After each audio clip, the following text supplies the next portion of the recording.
Welcome to Question Time. Tonight we're in Reading. On tonight's panel, Damian Hinds, the Government Security and Borders Minister, previously Education Secretary under Theresa May. Labour's Shadow Levelling Up Secretary, formerly Shadow Foreign Secretary, Lisa Nandy. Mark Serwotka, General Secretary of the largest union representing government employees, the PCS, expelled from the Labour Party in the early 90s. He rejoined when Jeremy Corbyn became leader. Kate Andrews, economics editor of the Right of Centre Spectator magazine. She previously worked for the Institute for Economic Affairs and the Adam Smith Institute. And comedian, travel writer, presenter of the prank show Trigger Happy TV in the early 2000s, now a passionate advocate for refugees in his role as ambassador for the charity Save the Children, Dom Joly.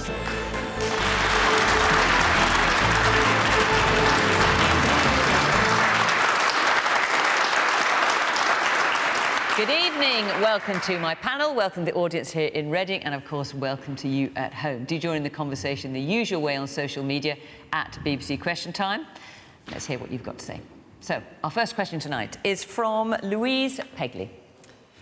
With the UK facing its biggest drop in living standards on record, has the Chancellor done enough in his spring statement to help those already choosing between eating and heating?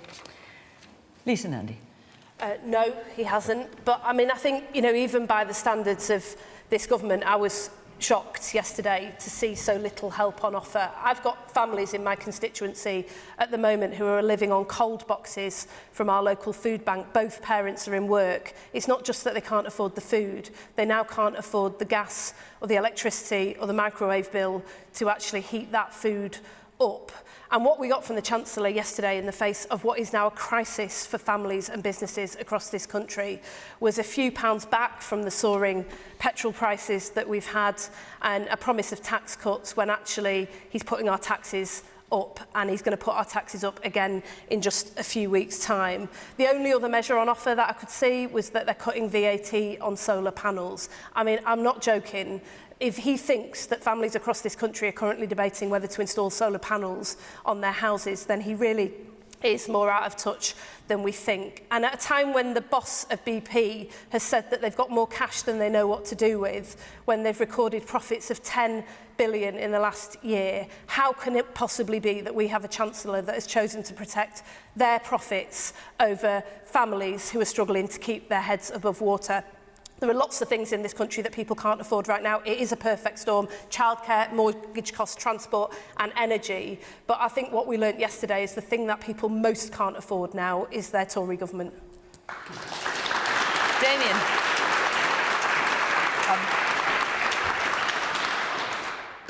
Thanks, Fiona. These are difficult times, and there are more difficult times ahead, and I think it is better to be straightforward about that. There are enormous global events have happened and are happening as we speak. We've just come through the most enormous pandemic, which has affected the entire world, has disrupted supply of goods and services, has interrupted economies right around the globe. We now have an autocrat who has invaded a neighbouring country, which is calls into question so much. David, inflation was at a 30-year high before Russia invaded Ukraine. Before there was a Russia crisis, there was a Tory crisis. About what we have come to rely on and should be able to rely on in places like Western Europe. And in particular, of course, energy prices. And Lisa's right that those prices had gone up before the moment of invasion. Lisa, just hang on. The disruption to the market, the nervousness in the market that preceded the invasion was part of that. But there were also inflationary pressures, as you know, Lisa, coming on the back of COVID. Global supply problems right around the world in goods and services. Okay, but the question is, has the Chancellor done enough? We get the... we're all living through this together. Has the Chancellor done enough? What's difficult about a windfall tax? In the single moment, well, I'll happily come to that if Fiona wants us to later. In the single moment of a spring statement, that is not the totality of what the government, what the Chancellor is putting in place to try and help families. So that altogether there's £22 billion worth of support this year. A lot of that, most of it, was already announced. So in the autumn budget of last year, the particular package around household energy bills, because we know that is so important. That won't, by the way, get rid of the entire increase in cost in energy, which we know is huge. But there are things that were important, specifically on the cost of living in the spring statement. One of them was the 5p cut in fuel duty that Lisa mentioned, which is very, very significant both to people who rely on their own cars. I represent a rural constituency where people have to drive to work and so on. But it also, of course, has an effect on supply chains because people also have to use fuel to deliver goods to their customers. It takes us back to roughly where the cost of petrol was about a couple of weeks ago. Yeah, so petrol has gone up, I mean, in price enormously. And, you know, as you go around town here on the way to this venue at the university this evening, you know, you see poll prices start that we never thought we'd see. I mean, I remember it's not that long ago we were talking about petrol stations having to change their signs because they only had 2 digits on for the pence. Okay, we're getting quite far away from has the Chancellor done enough to stop people having to choose between eating and heating? So it's an important package of measures, specifically on energy. It adds up to about £9 billion in support. But I'm not going to pretend that there isn't continued turbulence in world energy markets. This is the spring statement. You shouldn't overstate what this is. It's the spring. No, I'm just trying to get you to answer the question. It's kind of a yes or no. Has he done enough to help or hasn't he? Well, it's not kind of, with respect, very few questions that Lisa and I and others in Parliament have to do with are genuinely yes or no. No, I get that. I get that. Yes or no but Louise is simply saying, has the Chancellor done enough to help those already choosing between eating and heating? Do you think he has? But of course, there's more to be done to help to support. All right. Of course, okay. Let's hear a little bit from the audience. There's a sea of hands out here. Right, the man in the grey sweater. I'm sorry, Damian. I do understand your position as the government representative, but it's just not good enough. Talking about Russia, that's not good enough. This is the UK. You are the UK government. You need to stop the performances, stop fiddling with data. The ONS, the National Audit Office, says you've said things, not you personally, but the government has said things that are inaccurate, or they're just careless. We need to have real action. We need a vision for the country. And we need to stop these sort of, I'm just going to go on a little preamble, or the public doesn't know what they're talking about.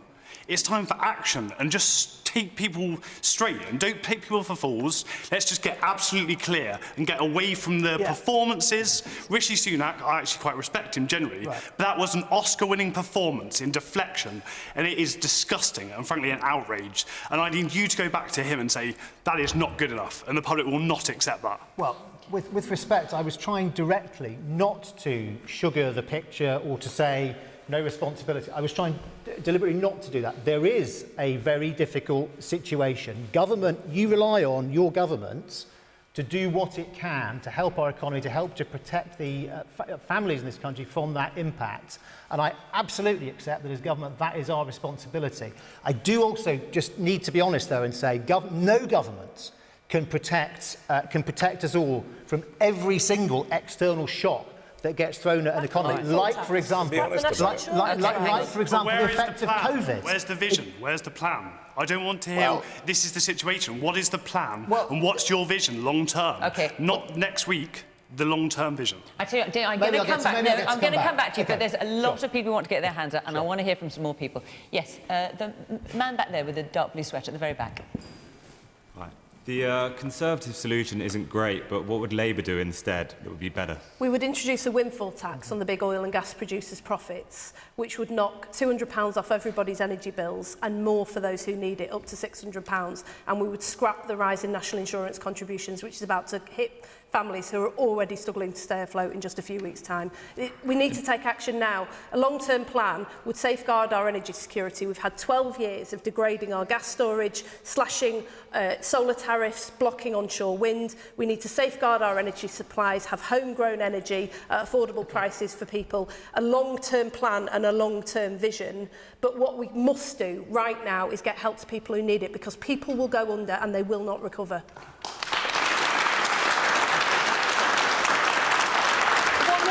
In the red jacket, yes. I can't tell you how disappointed I am with your government. I really can't express in words the mess you've made.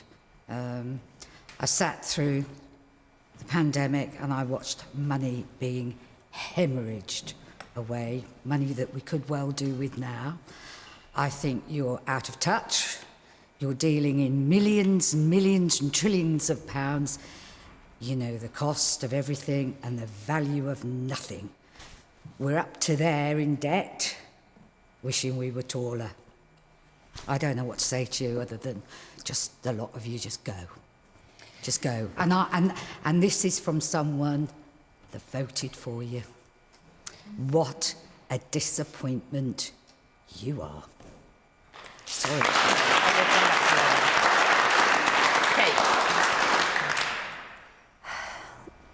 There is no easy answer to Louise's question because, with all due respect to Lisa, from the answer we just heard about what Labour would do, it would be a drop in the ocean. The £1 billion or maybe up to £3 billion, that a very damaging windfall tax, which completely undermines the very important principle that your money and your assets are yours. They don't actually belong to the state to come and grab anytime they want. The $1 billion, $3 billion that would raise is a drop in the ocean compared to the money that we are now having to spend just to pay our bills. The interest on the money that we've already borrowed is going to cost us £83 billion this year. You don't get any new hospital beds for that. You don't get any new nurses or doctors. We're just paying the interest on that debt that you spoke about, the money we've already spent. Now, this isn't a particularly sexy topic, but the reason I bring it up is because we are in a time now where you can't just talk about not hiking taxes to pay for new spending. You can't just say, we toss away the £12 billion that the NI levy was supposed to raise. We won't borrow, we won't worry about that, we'll just borrow it.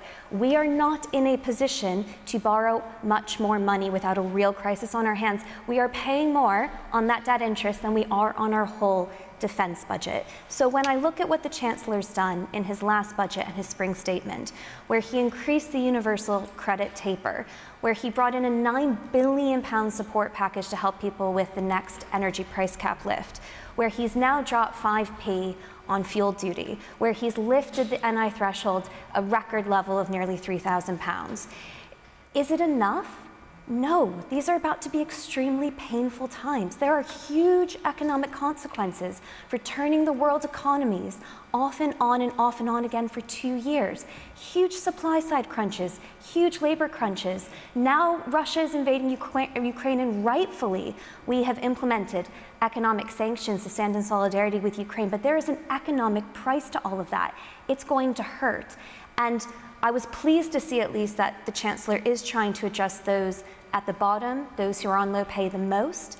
I'm not convinced it's enough, but maybe the conversation that our politicians had, the Conservative Party and certainly the Labour Party was claiming that they're going to have a solution to this, which they certainly don't, is that it was never going to be pain-free.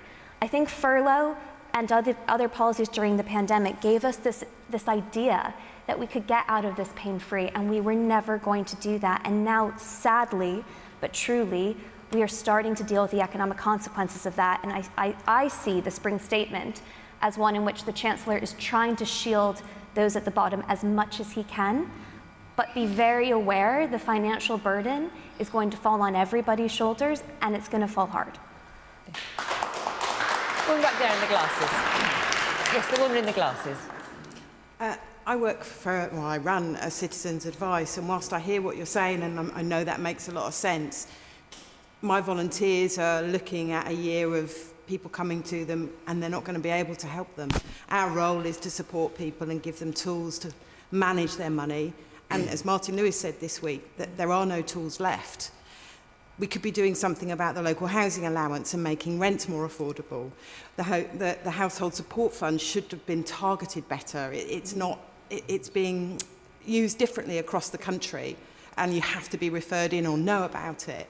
So I think there are lots of things that could have been done a lot better, including raising benefits in line with inflation.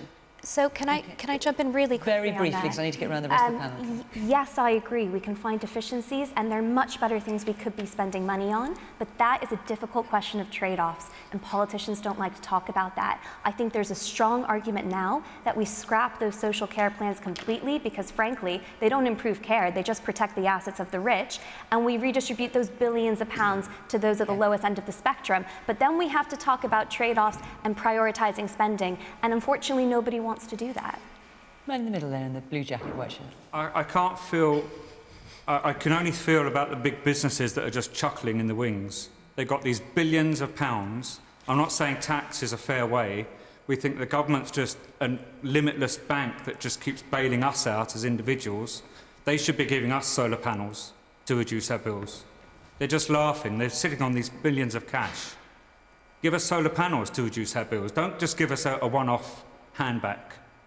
Invest and give it back that way. OK, the woman here in the front in the cardi. Yes. Just on the tax on the energy companies, I do just wonder if that would deter them from investing in renewables, if you penalise them when they could be putting that money into something that's going to help the country. OK, Mark, let's come to you. We haven't heard from you yet. Has the Chancellor done enough to help those already choosing between eating and heating in his spring statement?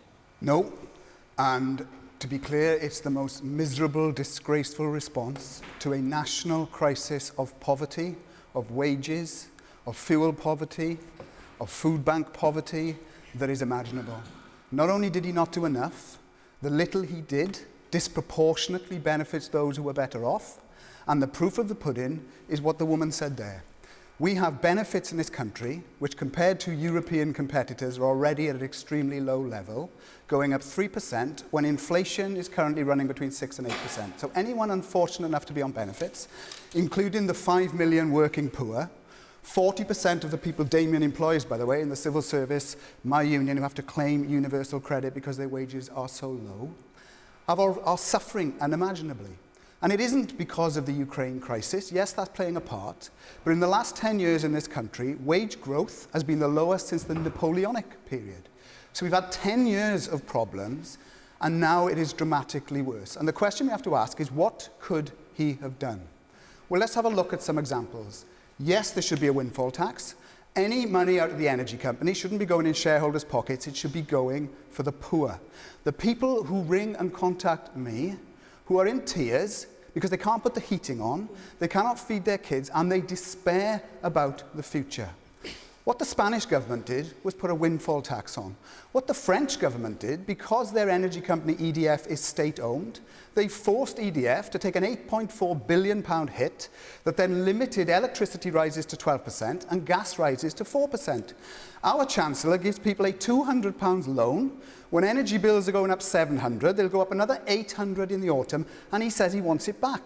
This is a national crisis that requires a crisis response, and that should mean benefits should immediately increase by at least the rate of inflation. Those people at work, including nurses, teachers, benefit staff, being offered a 3% pay rise, which means a minimum of a 5% reduction in their living standards, should see wage growth that means the poor people and the people who are struggling at work are shielded from the worst effects. And my conclusion is this. Either Rishi Sunak doesn't listen, he doesn't understand, or he doesn't care. I think it's a combination of all three. And when you consider the man who delivered this miserable statement yesterday is one of the richest MPs in Parliament, with a personal fortune of £200 million, he hasn't got a clue, and that is why he does not care. And the sooner we get them out and we have a government that looks after the people of this country, the better.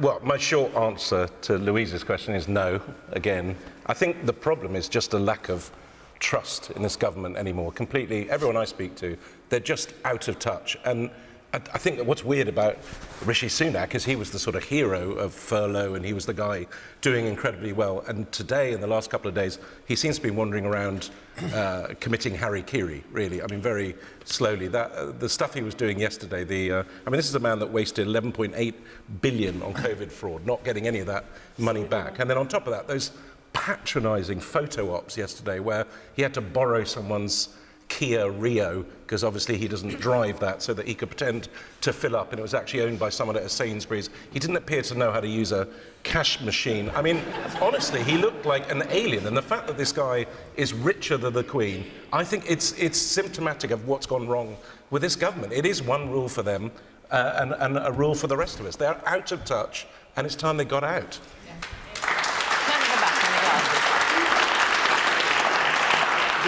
These tax reductions that everybody's talking about are quite right. They're not going to have any effect when they eventually do kick in.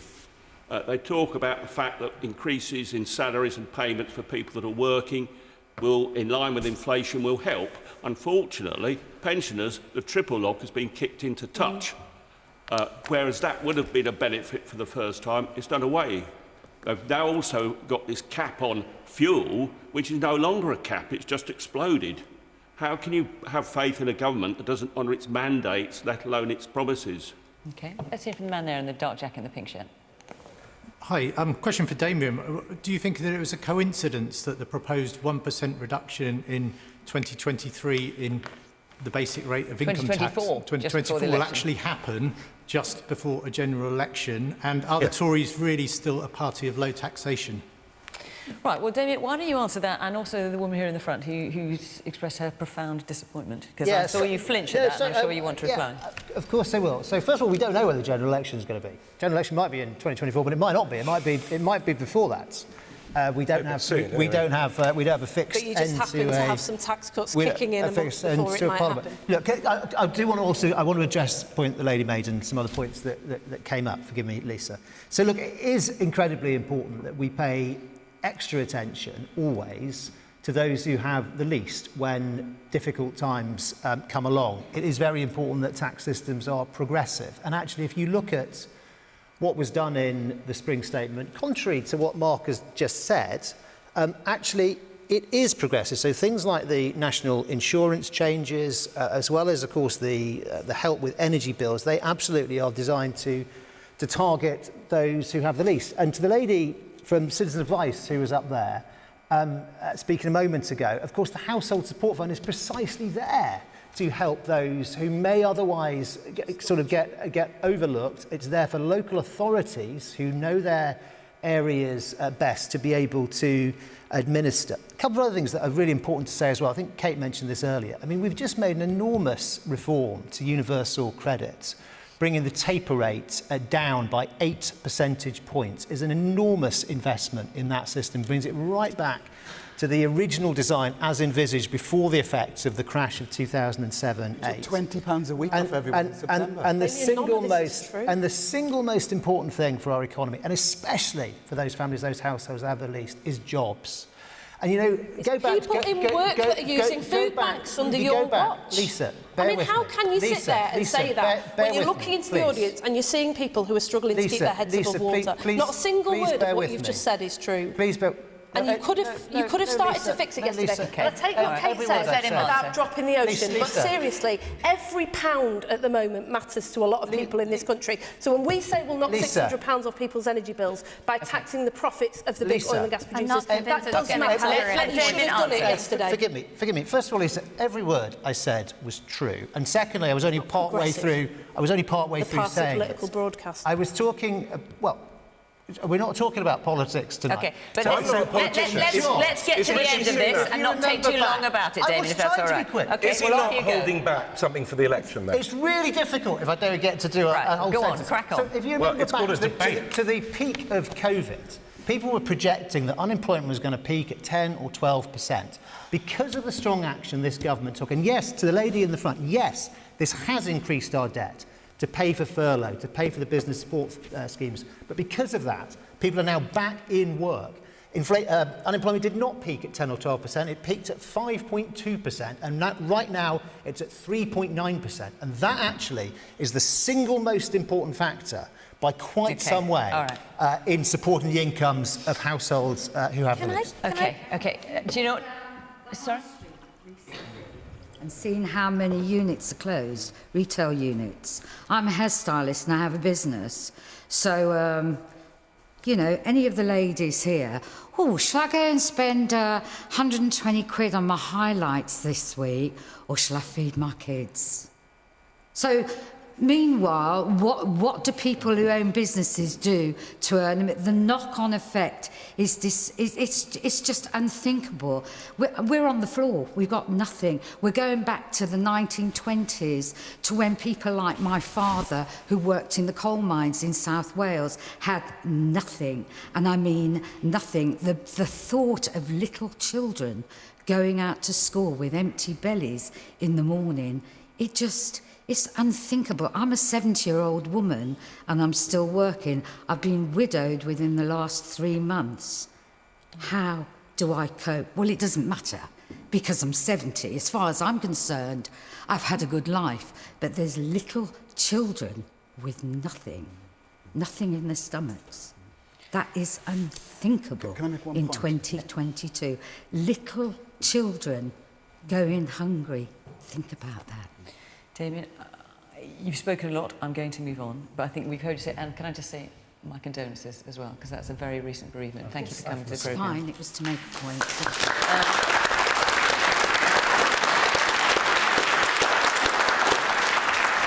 So I'm just going to tell you where we're going to be next week, which is going to be in Bath, and the following week we'll be in Canterbury. The local bishop's turning up, the Archbishop of Canterbury, to you and me. So we'd love you to come and be part of our audience. So go to the BBC website, to the Question Time section of it, the Question Time website. You can follow the link there and come and be part of our audience. Right, let's move on. Let's take another question now from John Oakes. With due respect to the situation in Ukraine, I myself lived there, so I have friends who have become refugees. I ask myself the question, why are we not treating all refugees equally?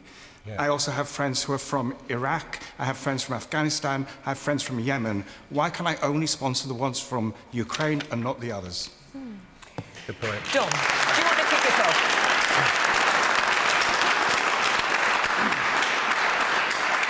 Me? Yeah.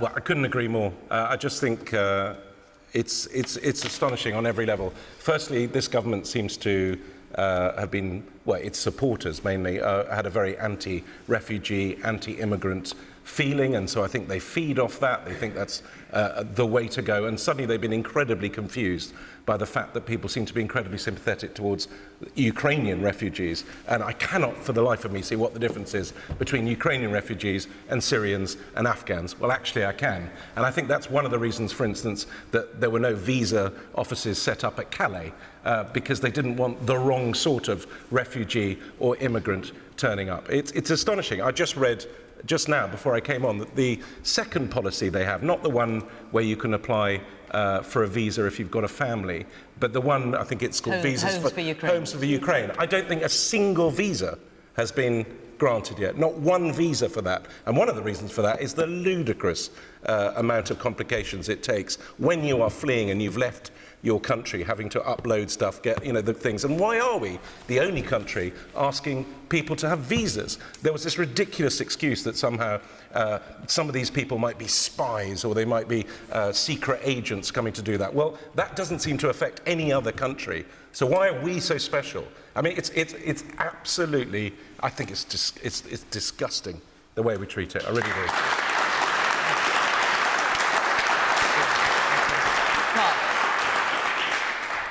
So the answer to the question, I think, is because the government is incredibly hostile to people coming to this country. Damian is going to lose. Damian's lost in the High Court today. My union's beaten the Home Office in the High Court today over them illegally treating their own staff.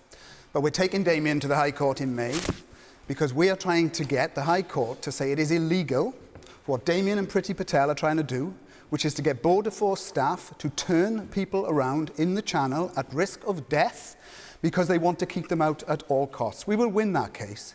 It is a stain on Britain's reputation that we have a government is prepared to risk the life of children, women and people fleeing coming to this country. That is why, because of their history, they have the worst record on refugees in regard of Ukraine of any other country. It is risible what we're actually doing.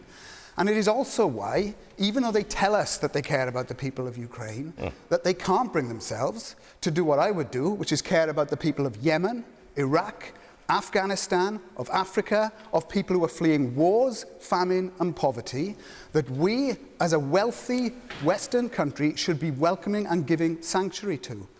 But Damian comes from a government that sent go-home vans around some of the most ethnically diverse parts of the UK, that has an active policy of hostility in the Home Office that treats everybody with suspicion, and frankly, when I have family in Poland driving 7 hours to the border to bring Ukrainians in amongst 2 million people, housing them and giving them all sorts of support, we have a government that had 50 people in after the first 2 weeks and who still insist on visas coming here. I say they should all be allowed in without visas. This is a national emergency for the people of Ukraine, but we shouldn't just do that for them. We should also stop treating people, and let's be fair, often of colour, who we discriminate against. Let's be a sanctuary for people fleeing war and famine from the whole world, not have a government that treats people always with suspicion. It's disgraceful.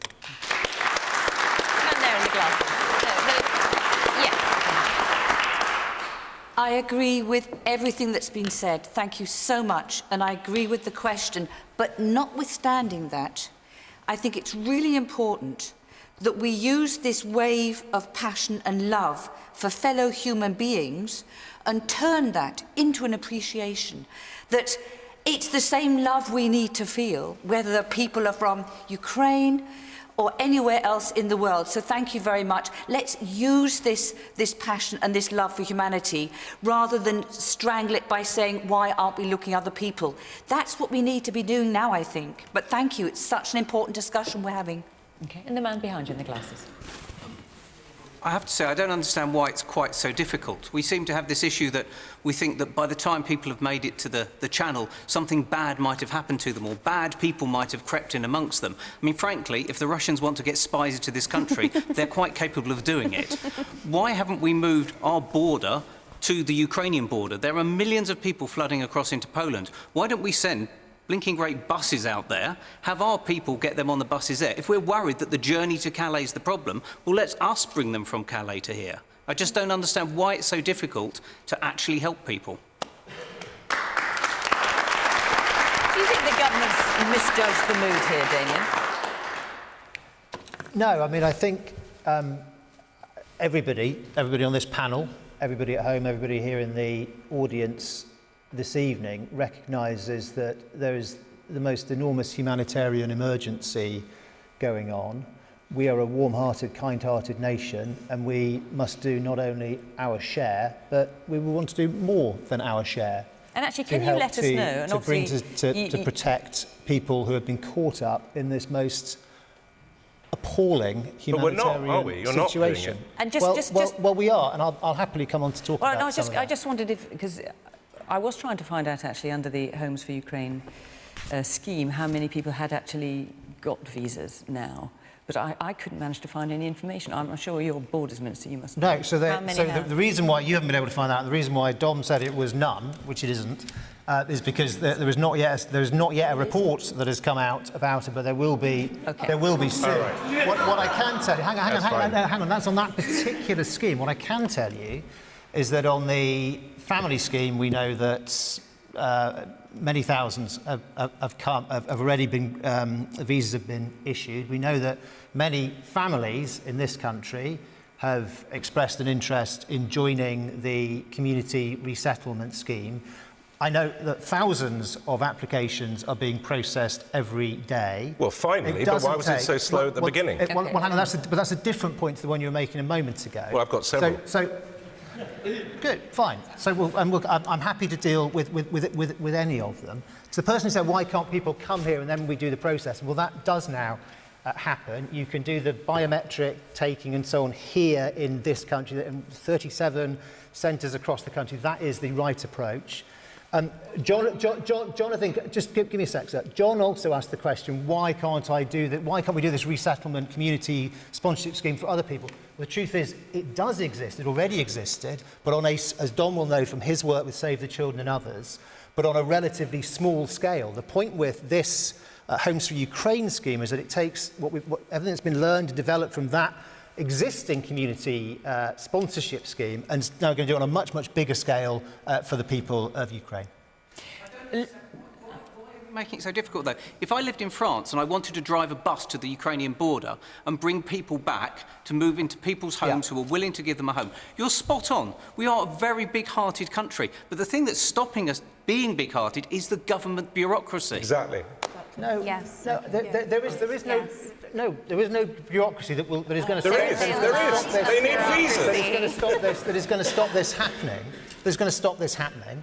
It is true that, yes... Why are we the only country asking for visas? Well, we're not the only country asking for visas. In Europe, we are. No, but the point is that in the European Union, in the Schengen area, Dom, as you know, there wasn't a visa requirement in the first place to waive. They have kept their initial system, which was an initial 90-day, as you know well, 90-day Schengen rights, and thereafter they put in place a 3-year programme. Just as we have put in place. Ireland has waived visas and it's not in the Schengen area. Ireland is the exception, Fiona, but the rest of the European Union followed. No, we're not the exception. We are the exception. Well, hang on a second. If we're talking about visas, Labour doesn't want to drop the visa. No, but you can do basic checks very quickly. But we here, we can't. Hang on a second. That's what we do. You've heard people in the audience here, and actually I've heard for the last 2 weeks calls for the visas to be dropped as they are being in the rest of Europe. Why is Labour insisting that visas should be maintained? Well, first of all, because there's a lot of children on the move. When you've got children on the move, you need to check who they are and make sure that you know where they're going, because sadly you do get a lot of child trafficking. So we're not calling for all checks to be removed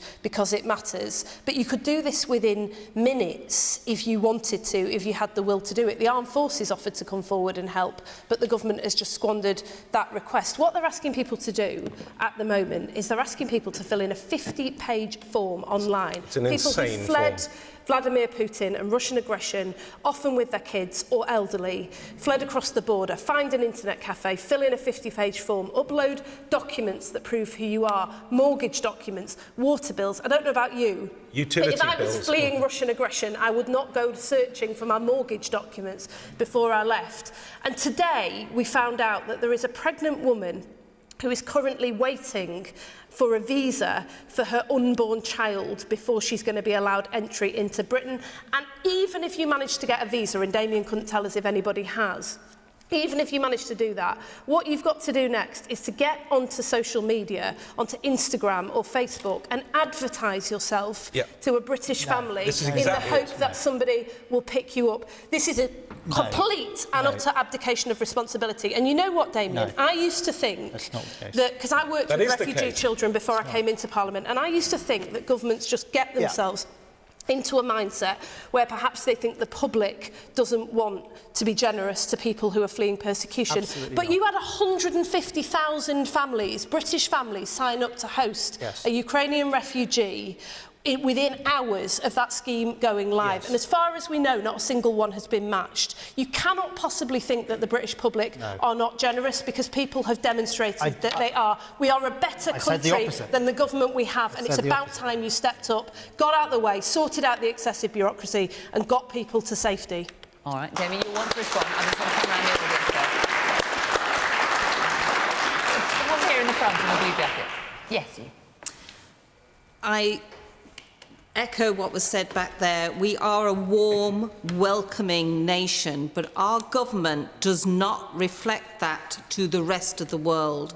We've put up these barriers, and I don't think there's many people in this audience this evening that does not come from some other country further back along. I am so proud to be Irish and not British, because Ireland, a small nation in the Atlantic, has proven what it's like to do the right thing. I'm so ashamed of this government, and I really am looking forward to moving back to Ireland one day. OK. Yes, the man there in the middle in the black shirt. Yes, you, sir. Is Damian aware that performances like today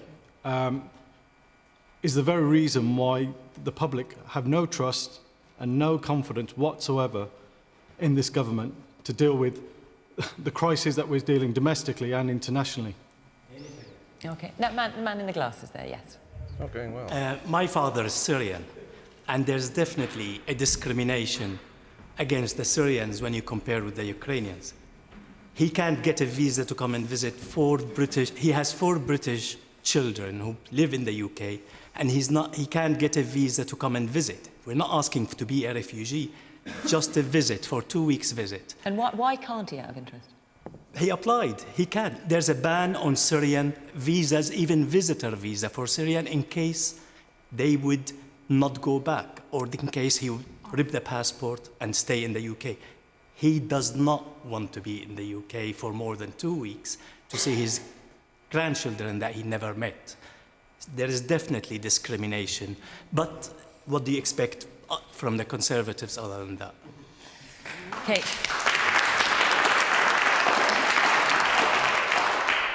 That story you just shared, sir, is the definition of the hostile environment that has dominated the Conservative government for well over a decade now, and it has seeped into so many institutions, into so many homes. It's impacted so many individuals for the worse, in practically every case for the worse.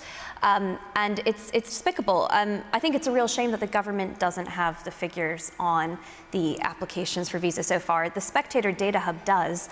I think as of yesterday around 5 p.m. there were 70,000 applications that had been started and just under 20,000 that had been approved. And I think that's in total across every scheme. 18,600. 18,600. There we go. Yeah, just under 20,000. But that's not the home one, is it? That's not what we were being asked about. No, that's not.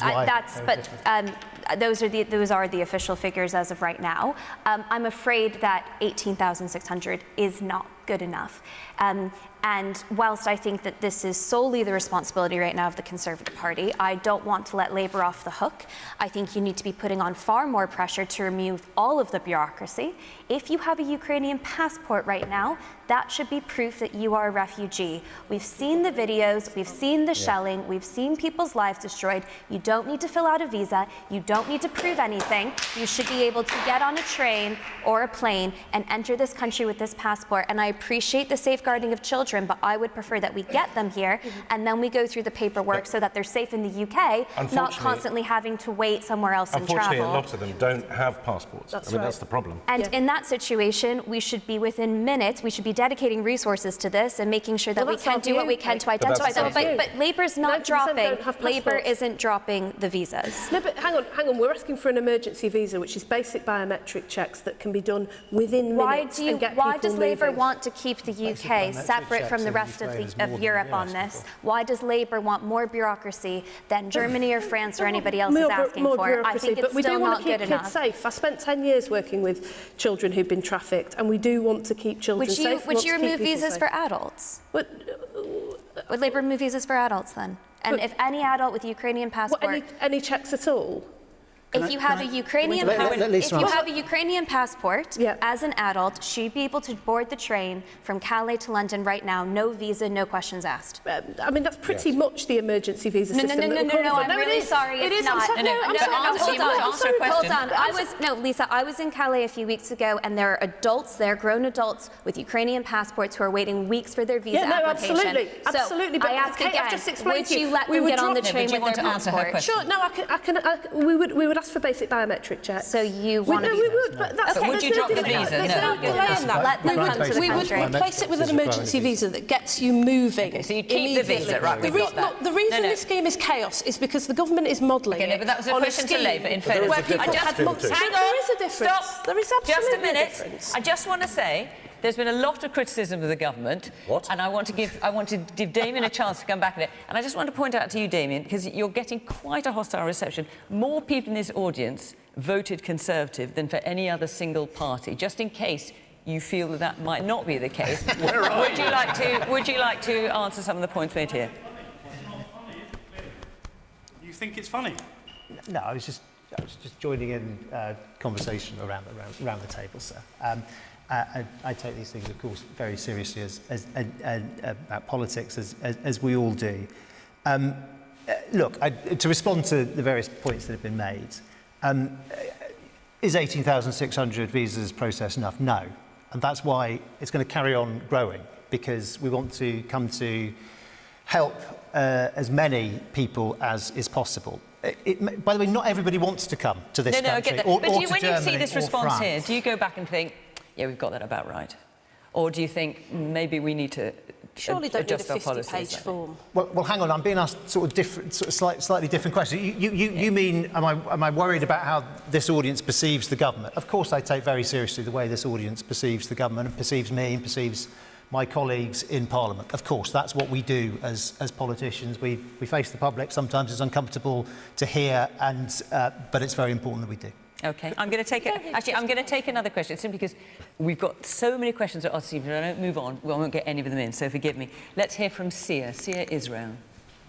How will P&O be held accountable for the vicious fire and rehire strategy which saw 800 Brits lose their jobs?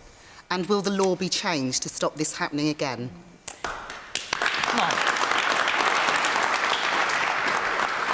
So, in answer to this question, I also want you to understand you're about to hear crocodile tears from a man in a government who allows legislation on the statute book that allows British employers to sack their entire workforce and rehire them on worse conditions. And when that was challenged in Parliament, they talked out the bill. Now, let's be clear about what's happening at P&O. We have a company that has ships named after British ports that are flagged in countries overseas, in Cyprus and the Bahamas, that exploits legal loopholes, that essentially is openly admitted today that they've broken the law. They told us they broke the law and didn't consult the unions because they knew the unions wouldn't agree. And what they have done is sacked 800 workers, and they've employed agency workers, some of whom are being paid £1.81 an hour. Let's just take that in for a minute. £1.81 an hour. I mean, the P&O boss said on average it's £5.50 Yeah, he an may hour, have said on average, but some are on £1.81 an hour, and £5 an hour is, of course, more or less half the national minimum wage. Now, what this tells us is here we have a company that has gone to the British Parliament, admitted it's broke the law, doesn't care, because it knows it's not going to face any consequences. And what we have to do is to say, this must stop. So my challenge to the Minister tonight is to say, why can't you agree these simple basic steps? First of all, P&O must be forced to reinstate every single one of the 800 workers without any loss of pay. Secondly, until they do that, the government will cancel all contracts with the parent company DP World, who make billions of pounds worth of profits. And thirdly, if it is the case that P&O Ferries is part of a critical national infrastructure that disproportionately ferries people from Britain into Europe, and this is the way they behave, that company should be nationalised, the state should own critical national infrastructure, and then this wouldn't happen. So we need stronger laws, we need to outlaw fire and hire of British firms who are doing it as we speak, and we need to force this company to comply, or we will take them off the route by whatever means that takes. And I'll tell you why this is so important. If we don't do that, other companies will follow suit. And other companies won't just sack their workers and pay them less. They will sack their workers and exploit laws and pay people, let's just take this in, £1.81 an hour. You should get more than that doing a paper round as a child, let alone for critically carrying out duties that ferry people from Britain to the UK. It's not only a disgrace, it is on your watch, and you are responsible for the undermining of trade union rights and workers' rights, and this is the price you pay. You should be ashamed, but you should also do something real about it immediately.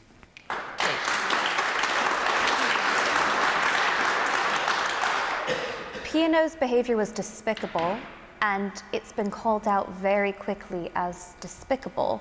And Mark, I mean, thankfully, they are dealing with repercussions. Now, I disagree that they're not going to be penalised. They're going to be paying out to each and every employee a sum between £15,000 and £100,000, quite rightly so. They want jobs. They've been, I'm going to come to that in a second. They've been hauled in front of MPs and shamed, named and shamed. The CEO has admitted that they broke the law, and I suspect that the weight of the law will come down on them. And in many cases here, it is an example of exactly what should happen when people act so despicably. I think the warning for us about what's happened with P&O is that a lot of companies that took the furlough money, a lot of companies that have just been surviving for the past 2 years, are going to go under. They're either going to go under completely, or they're going to go under if they don't make severe cuts. There is no one under the sun who can defend how P&O did that and the way that they went about it, which is why they're obviously being so badly punished, and rightfully so. But we need to prepare for more of that. Unemployment has been kept remarkably low, and that's great, but there's no guarantee that it will stay there. And I think that this is where us as consumers can really make our voices heard. You know, we don't want to retrospectively say if you took the furlough money, you have to keep your staff. That frankly wouldn't be fair to retrospectively decide that. But we can say, look, if you did take that furlough money and we now think you're treating your staff badly, there are going to be repercussions for that socially, if not legally. And that's where I think we can play a really big role. And so far, in the case of P&O, we've been successful. Man at the back then, corner. Mark is exactly right. The chief executives sat there and they say, I broke the law. They can pay out 50,000, 100,000 That's all factored in the costs of whatever they're going to be doing. Frankly, the guy sat there and said he was going to think about taking his bonus, either his short-term or his long-term bonus. And the chap said to him, "Are you sure? What are you going to do? Is that the right thing?" And he said, "Oh, I'm not quite sure. It's an absolute disgrace. It shouldn't be about unlimited fines, which will be 5 million, 10 million, 20 million. It doesn't matter to Dubai." Right? The real key about this is, if you do something illegal, you need to be punished. And until chief executives see potentially a prison sentence for breaking the law, it doesn't matter whether it's a water company, electricity company, anything else with a national infrastructure like P&O and the ferries, this will carry on again and again under a Tory government who only favours big business and does not care about individuals. Okay. Man there in the glasses. Yeah. Right, I just had a question whether a Prime Minister who has had parties during pandemic and basically broken the law, has it not made other people bold to break the law as well? Yeah, I agree totally with that. Yeah. Okay, and man there in the red sweater and the bow tie.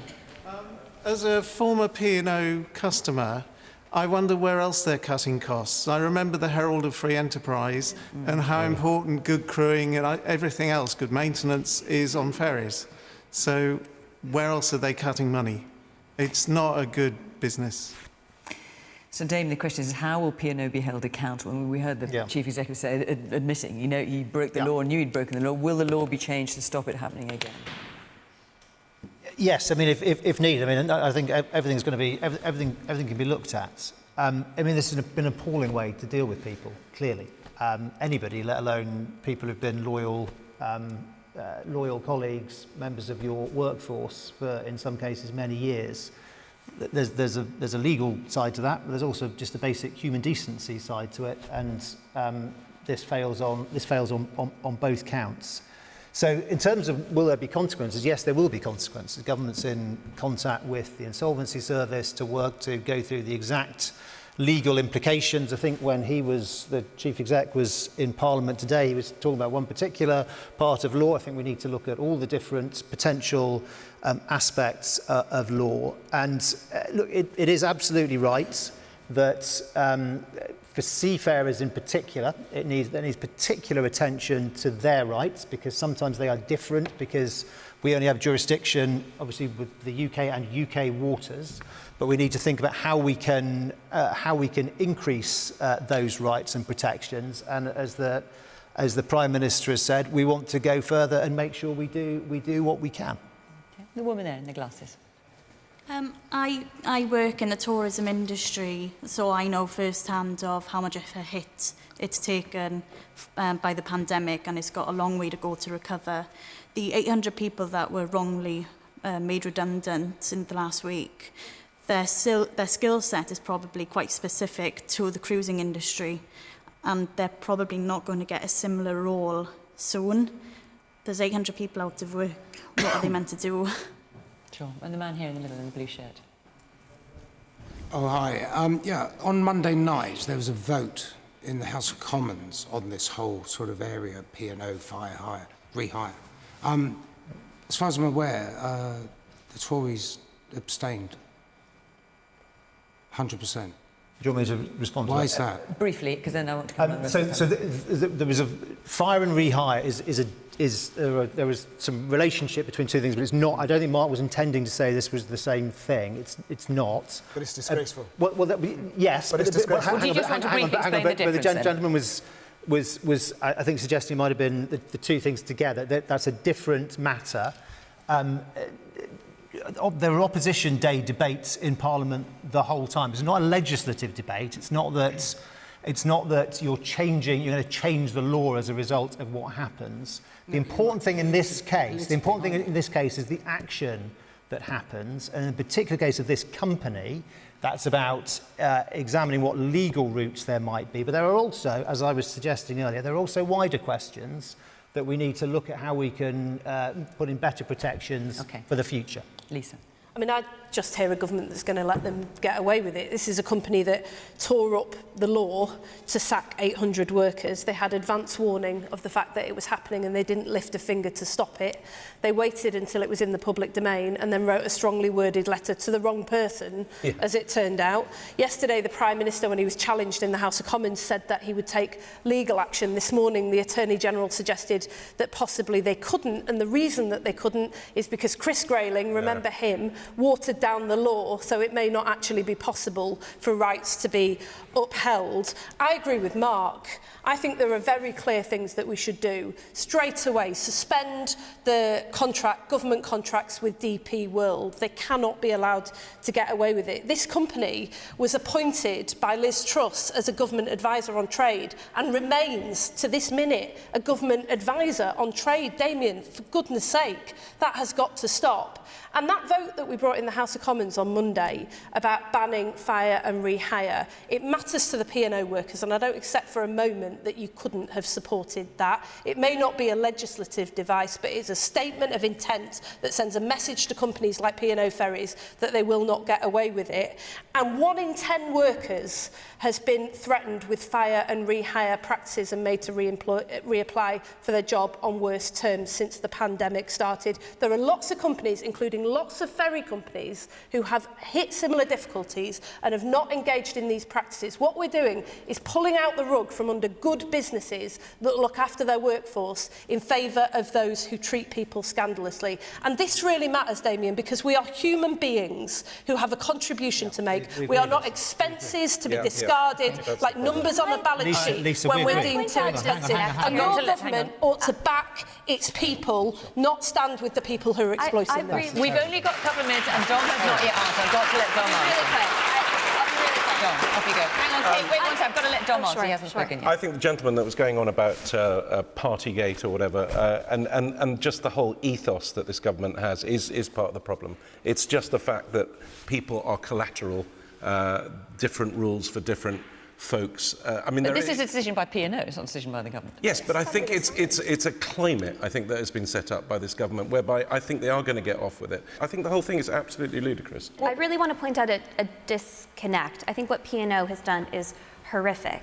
And if you want to cut off the parent company and all of their business in the UK, you can make the moral case to do so, as Lisa and Mark have just done. But Lisa and Mark have also been arguing throughout half of this panel that inflation is abysmal, is the fault of the Tory government. And by the way, if you cut off the parent company's services to the UK, you will be creating a further supply-side crunch and you will be rising prices in the UK. And the reason I want to point this out is because there was also a lot of talk earlier in this. There was a lot of talk earlier in this panel about how out of touch the Tory party is, how Rishi Sunak doesn't care. What would you do? Let her speak. My point is, if you want to take that moral stance, you can't spend the first half of the panel saying, oh, the others don't care about inflation, but actually this thing I would do would make inflation worse. And I would also point out that no one in the Labour Party was talking about price hikes. Nobody in the Labour Party was talking about price hikes last year. Very few people in the Conservative government were. The only people who were the former chief economist of the Bank of England and Rishi Sunak. You might not like what he's done, you might not like the way he's handling it, but at least he was warning against these things. And I just take real issue with, over the course of one panel, people arguing against inflation and then trying to hike prices on the other side. They could do it right now. I'm going to stop this. And then there would be no problem. And right now I'm going to have to stop the discussion because we are out of time, I'm sorry to say. We could clearly talk about this for quite some time, but our hour is up. Thank you very much to the panel. Thank you very much to all of you coming here from Reading. Very much good. Appreciate you coming along this evening. And of course, thank you to you at home for watching. From Question Time in Reading. Bye-bye.